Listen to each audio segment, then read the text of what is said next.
Hey, I'm Craig. Welcome to Market Power. It is Memorial Day weekend, and there are two types of Memorial Day weekend families.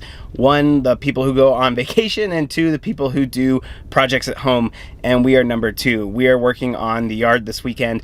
I am headed to Home Depot with my daughter. You can see her right there.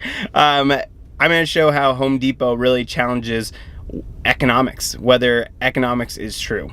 We made it to Home Depot, which gets us to our first lesson about how it challenges economics. The other day I came to pick up mulch. We're working on our gardening area around the house and we wanted some mulch. So I came here because the place around the corner from our house had sold out of mulch because we took it all. And they were selling it for $4 a bag. And I got to Home Depot and found mulch, same type of mulch, for $2.50 a bag, 4 for $10.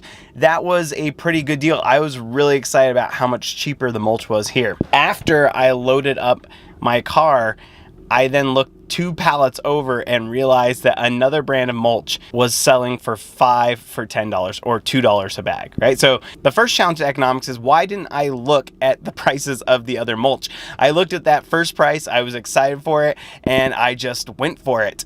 And economists say that I should be looking at all the prices and making sure I find the best deal. And I did not. So there's one challenge to economics. Second challenge, why is the same store selling perfect substitutes for different prices? There are obviously brand name differences, and maybe people care about that with mulch. I'm just gonna throw it on dirt. Like, its job is to be in the dirt. I don't care about the brand name of my mulch. So they are perfect substitutes, and yet one of them costs 25% more than the other. Why is Home Depot doing that? I imagine it's not something that the store has power over, but it's just strange to me and it challenges that. So I'm gonna go load the mulch and you'll see possibly what the other challenge to economics is just here at Home Depot.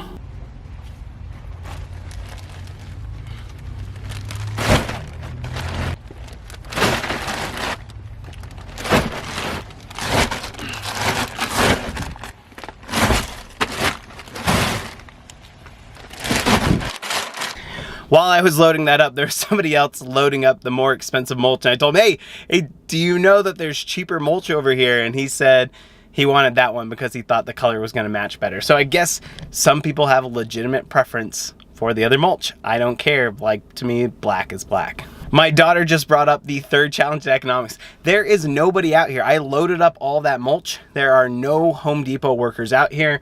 I turned on the car and started driving, and my daughter's like, aren't we going to pay for it?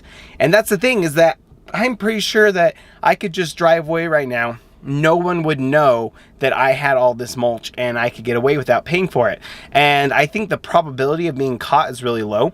They have surveillance cameras around here, so maybe they would check and figure out that I took that mulch.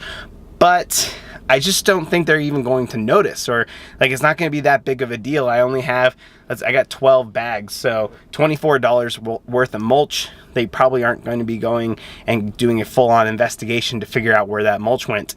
And yet we are about to go inside and pay because that's, we know that's the right thing to do. Yet I think a lot of economic models would say, if the cost, this is an opportunity for me to get away without paying for anything, and the probability of being caught is so low that economically the costs and benefits weigh out to possibly me going and stealing all of this mulch. Of course I don't want to, and so that gets to, how do we tweak our economic models so that way when there are opportunities to steal and where the costs and benefits line up in that way, that we don't. Like, what is it about that? There's something beyond just costs and benefits on the purely economic level.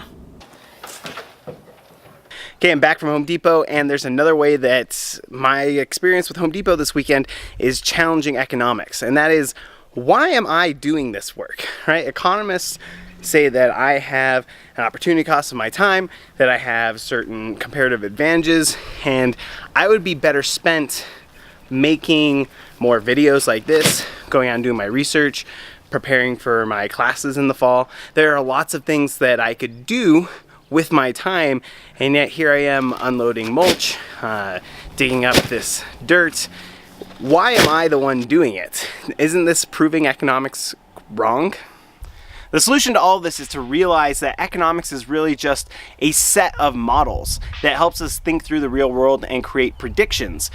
They are not supposed to be the be-all, end-all of what's happening. And with all of these, we can just incorporate things into our model that make it make sense, right? So I grabbed the wrong bag of mulch. I grabbed the one that cost $2.50 instead of the one that cost $2. Well, in our model, instead of this perfectly rational consumer, we can incorporate some sort of irrationality, that I have limited attention and that I'm willing to grab things without investing in more search time because I already got the bag that was below the threshold I was looking for. So that's one way to change that model.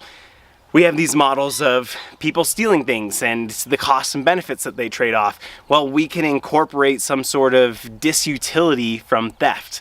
And that is going to help improve this model and change the predictions we make. And it's going to create a world where people are willing to leave their products out in the parking lot for anyone to grab and just trust that those consumers are going to come back and pay for them. And as for this last one, we can just take a standard model of labor supply and say there's labor and there's leisure, and labor are things that I do because I need to convert my time into something I can consume. So I'm converting my time into money, which then I go out to buy.